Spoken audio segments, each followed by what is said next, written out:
Le but de cet exercice, c'est de voir quel est le temps où le produit injecté peut rester dans le corps, donc pour voir s'il y a danger ou pas.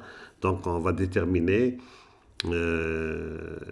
l'activité, le temps qu'il faut pour que l'activité soit le minimum possible, qu'il n'y ait pas de danger pour le malade.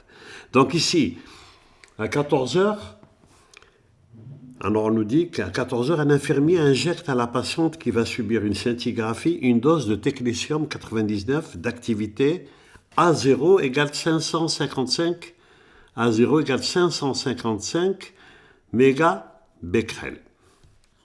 Le temps de demi-vie du technétium 99 est T1,5 qui est égal à 6,0 heures. Alors, on nous dit aussi qu'à la fin de l'examen, l'activité de la patiente, à la fin de l'examen, l'activité de la patiente est égale à 63% de sa valeur mesurée à 14 heures. Donc, l'activité devient, à la fin elle a une valeur de 63% de la valeur initiale. J'ai écrit ce que j'ai lu. Bon, ici pour le temps de demi-vie, quand on a le temps de demi-vie, on a automatiquement la constante de radioactivité du noyau par la relation. C'est sans lier, T1,5 et lambda sont liés. Alors, premièrement, on nous dit,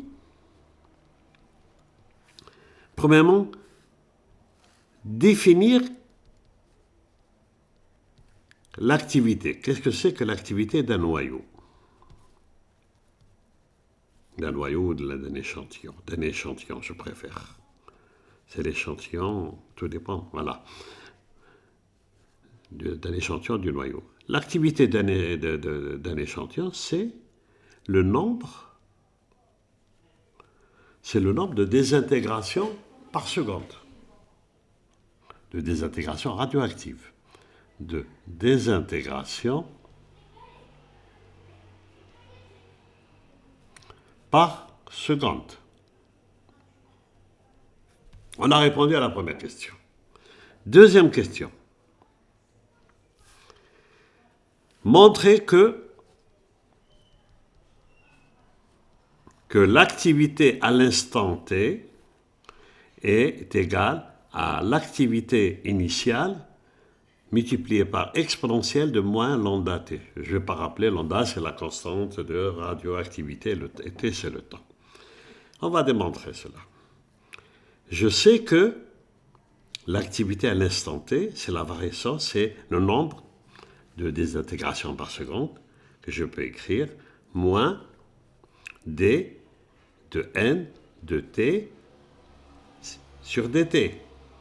Bon, 1 de t, c'est la variation, c'est le nombre de noyaux restants moins le nombre de noyaux initial. Donc, le nombre de noyaux restants est inférieur à 1,0. Automatiquement, on a des valeurs négatives. Et c'est ce qui justifie le signe moins.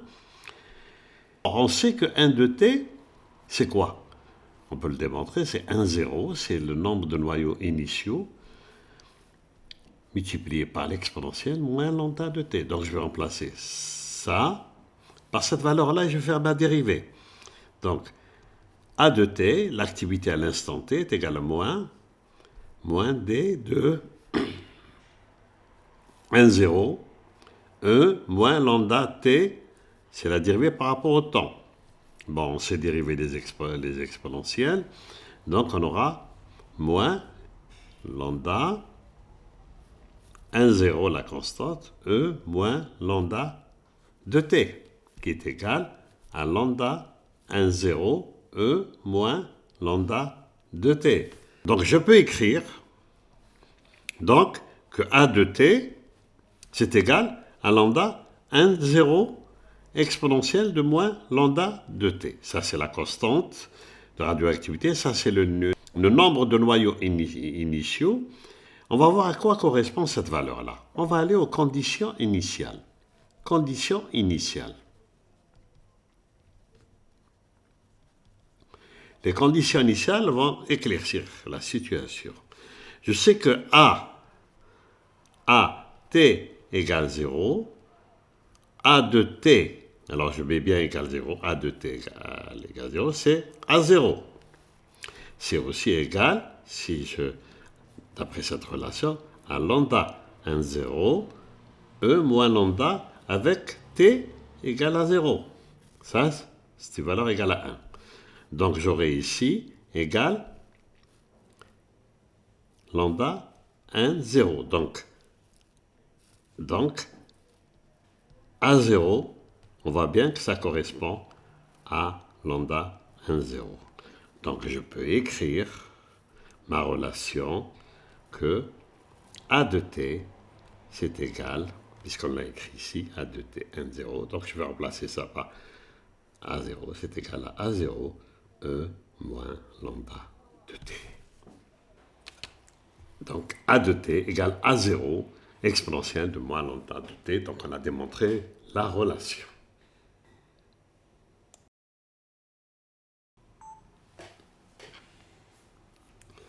La troisième question du problème, c'est on nous pose la question à quelle heure l'examen va-t-il se terminer? Nous avons montré que l'activité A de t à l'instant t, à chaque instant t, est égale à A0, E exponentielle de moins lambda t. Nous avons une activité initiale, A0. Nous avons une activité initiale. Nous, on va voir quand est-ce qu'on aura l'activité qui sera égale à 63% de l'activité A0. C'est là où l'examen va se terminer. C'est-à-dire, ce temps-là, qui correspond à 63% de A0, je vais l'appeler TF, T final. Donc, je vais réécrire cette expression-là. A de TF final doit correspondre à A0, E, moins lambda. Je cherche le temps final, ce temps final. Je sais que à l'instant TF, j'aurai 63%, bon je l'ai écrit là, je le répète, cela ne fait rien, c'est égal à 0, 63 à 0. 63% c'est égal à 0, 63 à 0. Donc je vais remplacer ATF par ça, donc j'aurai 0, 63 à 0 serait égal à A0 exponentielle moins lambda avec le temps qui correspond à cette condition-là, qui correspond à cette mesure. Donc je vais tirer ici le temps t, ce temps-là que je recherche.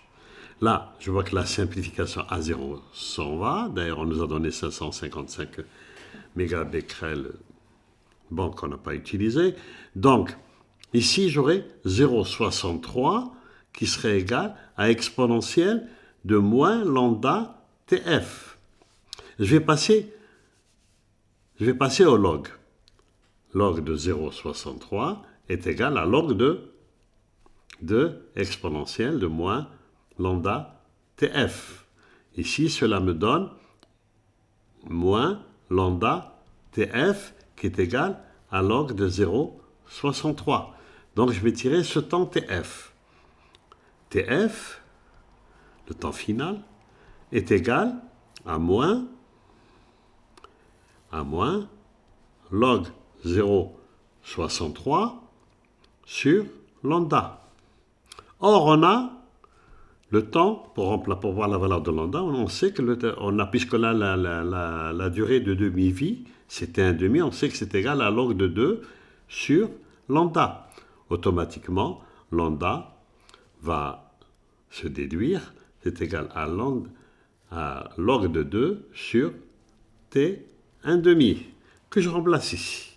Donc, je vais remplacer cette valeur-là, lambda, je vais la remplacer là. Donc, tf, le temps que je cherche, est égal à moins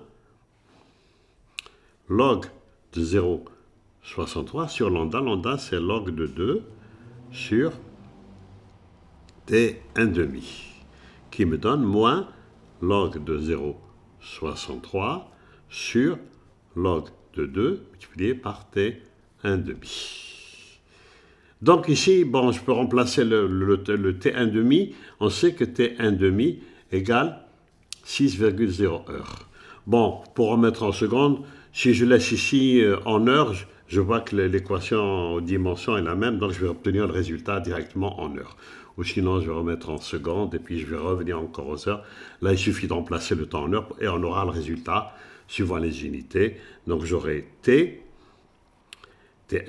qui serait égal à moins log de 0,63 sur log de 2 fois 6,0 heures. Et quand on fait le calcul, on va trouver, ça c'est une valeur négative, le moins, donc on va trouver aux environs de 4 heures. Donc l'examen se terminera au bout de 4 heures, donc à 18 heures. N'oubliez pas de vous abonner et d'appuyer sur le bouton j'aime. À la prochaine vidéo.